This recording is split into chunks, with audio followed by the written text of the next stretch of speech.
Buenas tardes, somos el grupo Solwell y queremos compartir tutoriales que puedan ser de utilidad a la industria que está involucrada con procesos y conceptos de ingeniería en soldadura. Bienvenidos a Solwell. Nuestro primer tutorial será soldabilidad en aceros inoxidables. Como lo platicamos al inicio de la introducción del primer tema que el grupo Solwell les comparte es soldabilidad en aceros inoxidables, vamos a tocar uno de los primeros temas sobre este tipo de aceros, que es la fracturación en caliente. Este tipo de fracturación es muy sencilla de entender. ¿En qué consiste la fracturación en caliente? Bueno, la fracturación en caliente consiste en determinar a través del material de aporte en estado líquido o fundido sobre nuestra ranura, y tomando en consideración variables como el crecimiento de grano que se da de la parte exterior donde se encuentra el metal base por la transferencia de calor hacia la parte interna o la parte central, la línea central de la soldadura, tomando en consideración que dentro de estos materiales base y por supuesto el material de aporte tenemos elementos químicos que pudiesen afectar una buena soldabilidad debido a un concepto importante llamado segregaciones,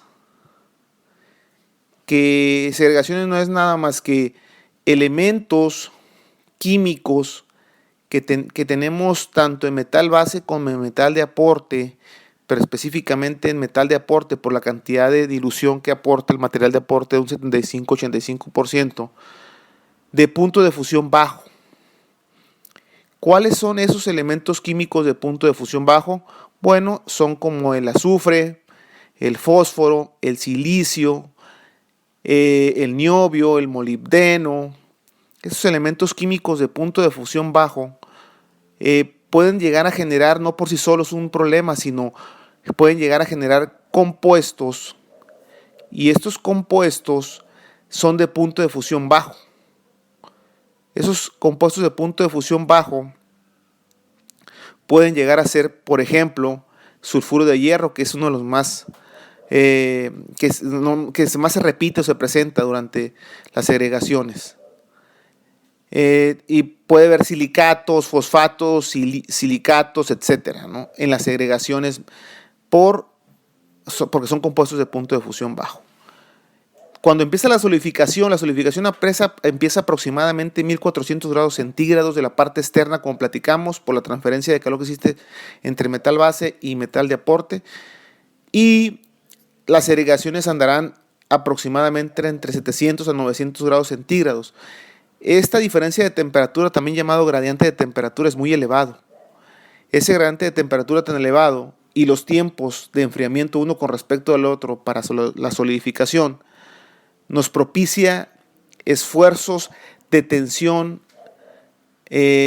muy elevados, de tal manera que por los volúmenes que tienes ya en solidificados referente a la cantidad en volumen de segregación, puede llegar a generar la fracturación en caliente sobre la línea central de la soldadura por los elementos de punto de fusión bajo.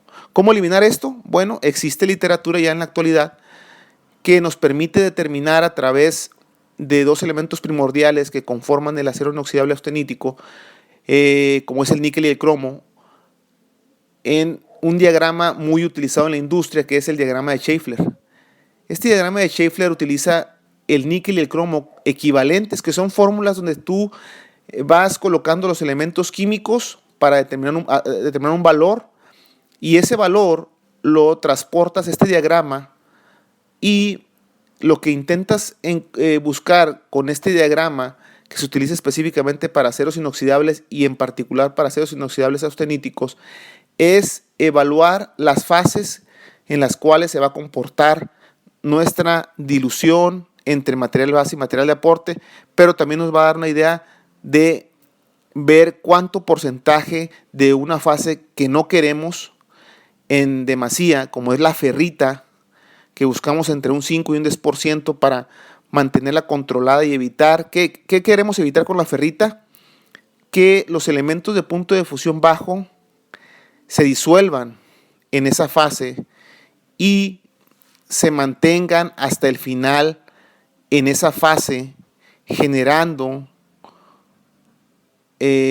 por los compuestos químicos segregaciones. Las segregaciones es lo que queremos eliminar debido al gradiente de temperatura de solidificación, que es elevado por la creación de segregaciones en esa fase. Entonces es importante mantener equilibrado el material de aporte en función del 5 y el 10%. ¿Cómo se vería la fractura en caliente? Pues se vería en el centro de la soldadura, como lo estamos viendo en este momento, y esta sería una fracturación en caliente. Este tipo de fractura la vamos a encontrar mucho si no elegimos correctamente nuestro material de aporte y tomamos en consideración estas variables y otras, como por ejemplo el proceso de soldadura, que es primordial para saber cuánto calor de entrada vamos a depositar en nuestro material base, las propiedades físicas, que tiene que ver mucho con realizar la soldadura con bajo aporte térmico, distribuir el calor de forma equilibrada. Otro más, y no deja de ser importante, las variables del proceso de soldadura, que también nos va a aportar mucho de acuerdo al tipo de proceso que vayamos a elegir, entre otras más. Espero que esto haya sido de utilidad para todos ustedes, tomando en consideración que es un tema extenso, pero que queríamos dejar un tutorial de lo más importante referente a fracturación en caliente con respecto a segregaciones, utilizando el diagrama de Schaeffler. Espero sea de su utilidad y nos vemos en el siguiente tutorial de parte del grupo Solwell.